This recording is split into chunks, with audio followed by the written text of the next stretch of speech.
Usually someone comes up with, hey, I got a great idea. I want to have an antenna in space and I want it to be able to communicate with something on the ground or something else in space. So you kind of take that big picture idea and start breaking it down into, well, I need to have an antenna. And I need to have a certain amount of RF power going through that antenna. And I need to have a ground station of a certain size and capability.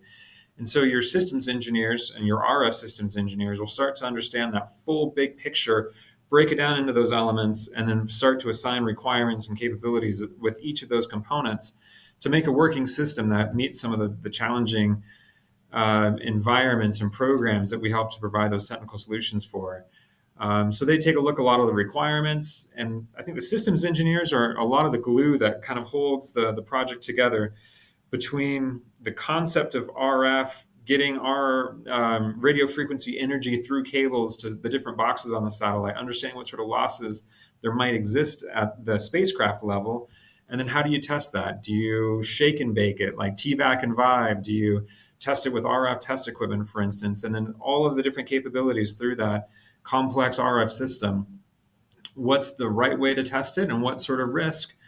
Because you're always balancing risk and schedule and cost with these programs that are lightweight and nimble and innovative, but helping the larger team understand that big picture and how the interfaces kind of work together. So I liken it to cat herding.